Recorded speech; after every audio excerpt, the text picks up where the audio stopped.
코로나19 위기 극복을 위한 긴급 재난지원금 신청이 본격적인 닻을 올렸습니다. 지원금이 지역별로 제각각인데 대한 논란과 함께 여러 기대와 우려들이 교차하고 있는데요. 권상희 시사평론가와 전화로 연결해서 이야기 나눠보죠. 반갑습니다. 자, 먼저 인천에서도 긴급 재난지원금 신청이 이제 시작이 됐는데 인천 시민은 총 얼마를 받게 되는 겁니까? 인천시의 경우는 3월 말 소득 수준에 따라서 긴급재난지원금 차등 지급을 결정했었는데 정부가 긴급재난지원금 12조 2천억 원 규모의 2차 추경안을 확정하게 되면서 지급 방식을 바꿨죠. 네. 지난 4일부터 인천 지역 기초생활 생계급여 수급자, 장애인 연금 수급자, 또 기초연금 수급자 등 20만여 가구의 1인 가구의 경우는 40만 원, 2인 가구는 60만 원, 3인 가구는 80만 원, 4인 이상 가구에는 100만 원을 현금 형태로 지원받았고요. 네. 의료, 주거, 급여, 교육급여 수급가구, 또 차상위 수급가구는 해당 읍면동 행정복지센터에서 인천 이음카드 해당 지원금 충전이 진행되고 있습니다.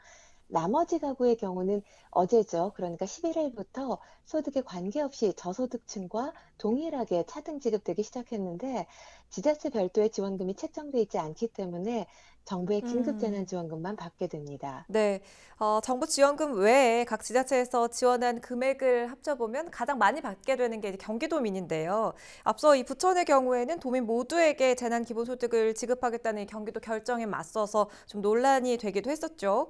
방향을 전환해서 정부의 긴급 재난지원금에 지자체 몫을 더해주고 또 외국인까지 지원해주겠다 이런 정책 방향을 밝혔어요. 도민 모두에게 10만 원의 재난기본소득을 지급하겠다는 경기도 결정과 달리 이 선별 지급을 주장한 장덕천 부천시장 거센 비판을 받게 됐죠.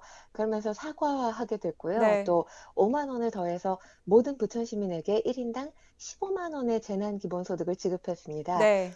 이어서 정부가 전 국민에게 긴급재난지원금을 지급하기로 결정하게 되면서 경기도의 경우는 앞서 기본소득을 지급한 만큼 추가 지원이 없다 이렇게 선을 그었는데 반면에 부천시의 경우는 지자체 몫을 추가로 부담해서 4인 가구 기준 100만 원을 지급하겠다고 나섰습니다. 네. 여기에 또 한 발 더 나가서 재난기본소득 지급조례를 개정하면서 지원 대상을 모든 외국인한테까지 확대했거든요. 그래서 결혼 이민자 또 영주권자 등에게 부천시에 거주하는 등록 외국인에게도 이 재난기본소득을 받을 수 있도록 결정을 한 건데요. 그래서 부천시 주민은 4인 가구 기준으로 경기도와 부천시 재난기본소득 60만 원에 또 정부와 부천시 긴급재난지원금 100만 원을 포함해서 최대 160만 원까지 지급받을 수 있게 됐습니다. 네. 김포시 주민들은 이 지원금을 얼마나 받는지 좀 살펴볼까요? 김포시의 경우는 경기도와 함께 이미 개인당 재난기본소득 15만 원을 지급하고 있는데요. 네. 지자체 부담금을 제외한 정부 긴급재난지원금은 4인 가구 기준으로 87만 1,000원입니다. 여기 김포시 4인 가구의 경우 87만 1,000원의 정부 긴급재난지원금과 김포시 또 경기도에서 지급하고 있는 4명의 재난기본소득 60만 원을 포함해서 총 147만 1,000원을 받게 됩니다.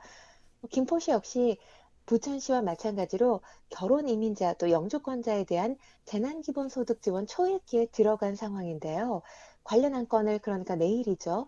13일 김포시의회에서 처리할 예정입니다. 네, 이렇게 각 지자체에서 이 재난소득이 지급되면서 지역경제 활성화에 도움이 되고 있다는 조사 결과가 나오고도 있는데요. 또 한편으로는 이게 일시적이고 또 일회성이기 때문에 반짝 효과에 그칠 것이다라는 이야기도 있습니다. 그렇죠? 네, 그렇습니다. 시민들의 경우는 코로나19 때문에 생활이 어려워졌기 때문에 동네 마트에서 생필품이나 먹거리를 구입하게 되면 이 지원금을 생활비로 요긴하게 쓸 수 있게 돼서 긍정적인 반응이 나오고 있는데, 다만 전문가들 사이에서는 이 반짝 기대보다는 장기적인 관점에서 경제적인 효과를 극대화해 나가야 된다는 그런 조언이 나오고 있는 상황입니다. 왜냐하면 이 사용 기한이 정해져 있죠. 지자체에서 지급하는 재난소득의 경우는 대체로 6월 말까지, 또 정부의 긴급재난지원금은 8월 31일까지가 사용 기한입니다. 만약에 코로나19 상황이 그 이후에도 계속될 경우에는 대비책으로는 완전하지 못하지 않을까라는 우려가 제기되고 있는데요. 네. 코로나19로 직접 타격을 입은 취약계층, 또 소상공인 자영업자를 한층 더 고려하는 보다 더 촘촘한 제도 정비가 되어야 할 필요가 있다고 생각됩니다. 음. 자, 여당 의원들과 함께 인천시에서도 이 박남춘 시장을 비롯한 공무원들의 지원금 기부 행렬이 지금 이어지고 있습니다.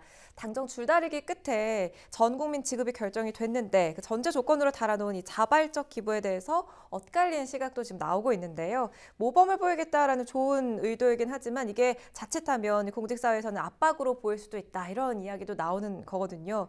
어떻게 보십니까? 어, 기부라는 것 자체는 뭐 선행이기 때문에 그 자체로 좋은 일이긴 하죠. 근데 지금 지금의 분위기에서는 공직자들이 먼저 기부에 동참을 하고 있는 그런 상황입니다.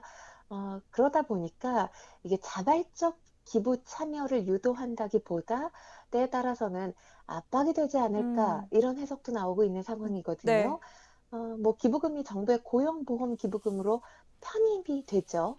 그리고 기부의 경우에는 세액공제 혜택도 있지만 어, 지금 뭐 문제가 되고 있는 건 이 긴급재난지원금의 경우 애초 의도는 소비 활성화예요. 네. 그렇기 때문에 기부를 할 경우에는 이것이 직접적인 소비 활력으로 연결되는 게 불분명하지 않을까 싶습니다. 그래서 이 소비 활성화는 다소 배치된다는 지적이 음, 제기되고 있는 상황인데, 네. 뭐 골목 상권을 살리고 또 경제 활성화를 위해서는 제 생각에는 기부보다는 이 시민들이 소비에 방점을 두는 것이 더 낫지 않나라는 의견입니다.